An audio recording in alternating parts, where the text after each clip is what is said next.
Ladies and gentlemen, we have been very lucky. We had some great speakers at this event so far, and to have Dr. Peter McCullough from the United States, he has been an absolute Trojan for the cause over the last few years, and he's been attacked in the media relentlessly. Like many of us, he's still standing, and he will be on the right side of history, as will you, I promise you. Now, let's correct a couple of things.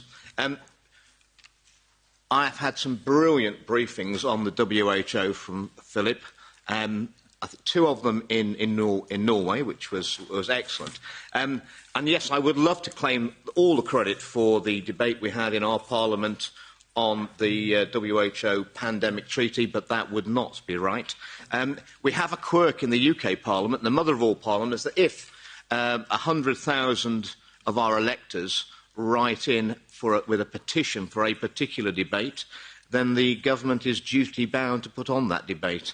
I'm pleased to say that we managed to achieve a petition total of 156,000 electors for the WHO debate, and so we had that debate, much to the government's chagrin. And of course, they said that there would be no handing over of sovereignty, there would be no giving away of powers, and that we wouldn't be agreeing to any of this. Well, unfortunately, governments, as we know, do not always tell the truth. Ladies and gentlemen, some 7 years ago, I didn't think I'd be sitting here. I was leading the Leave campaign for the East Midlands to leave the European Union. And as you know, we were successful. However, I am delighted to be back here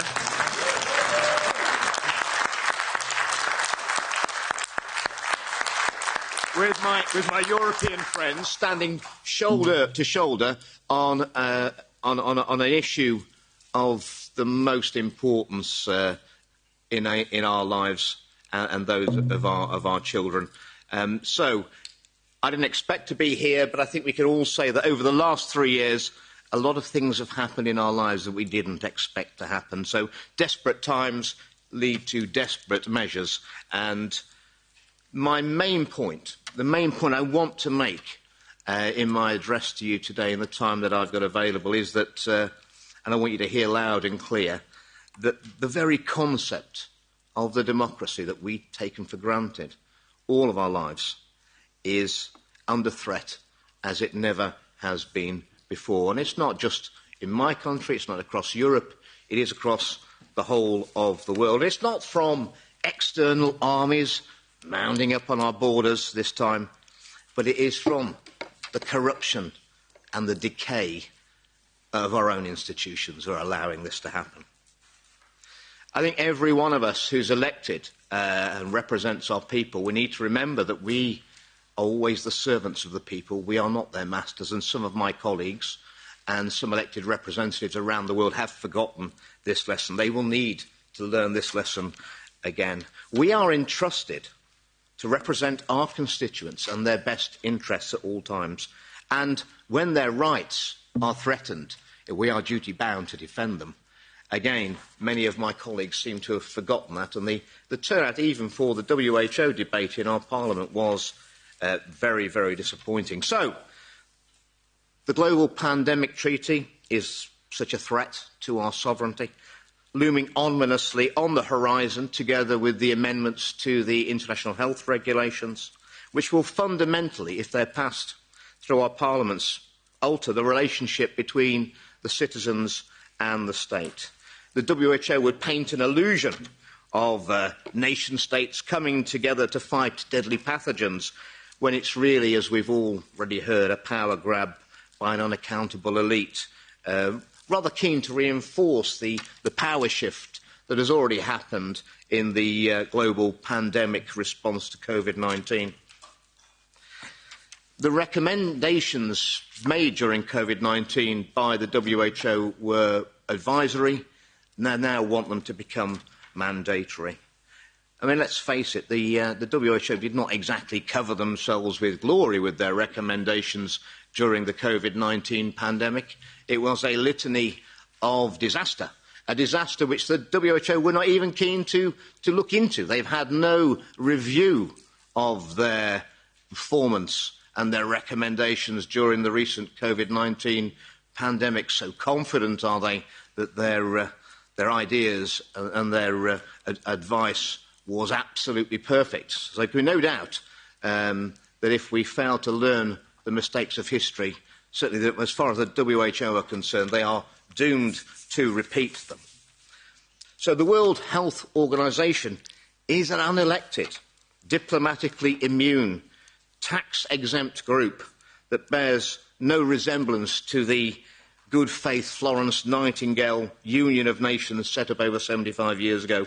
Public health and the decisions surrounding it now exist as a monopoly of the WHO, headed up by bureaucrats in Geneva, whose leadership has been embroiled in scandal after scandal.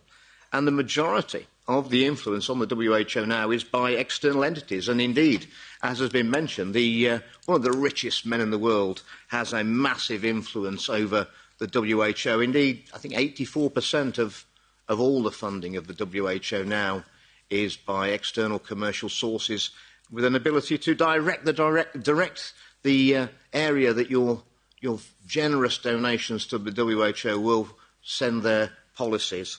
So it's basically pay to play. If you have enough money, you can influence the WHO.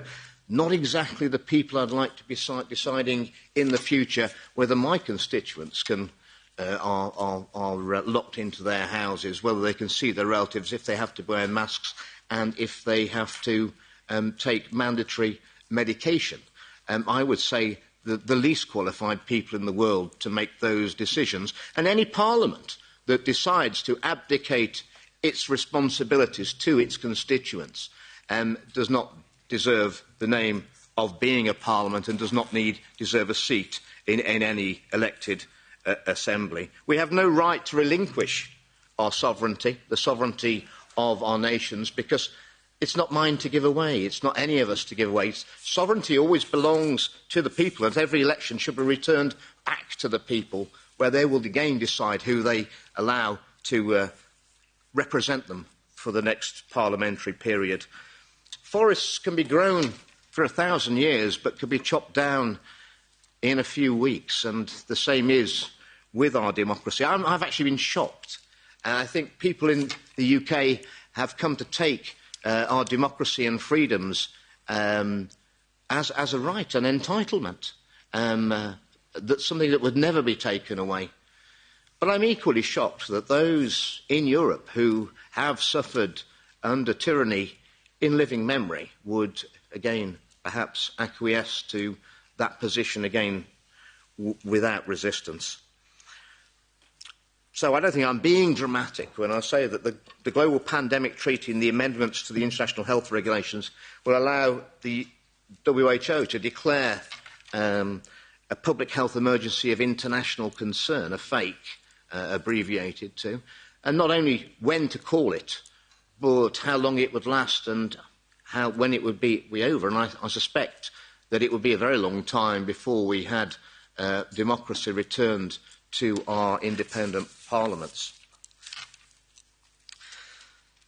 I call on every elected representative around the world to resist these WHO power grabs. It would be a dereliction of our democratic duty that we have to our electorates. There's no way that we should be signing away sovereignty without the agreement of the people, and that would take a referendum in each country to hand over those sort of powers, and I would settle for nothing less. I will end with a quote from America, which I think, since we've had Dr. McCullough on, I think is quite apt. It said that when the people are scared of the politicians, that is tyranny. But when the politicians are scared of the people, that's democracy. Ladies and gentlemen, we need to get to the latter, and we need to get there quickly. We're in dangerous times.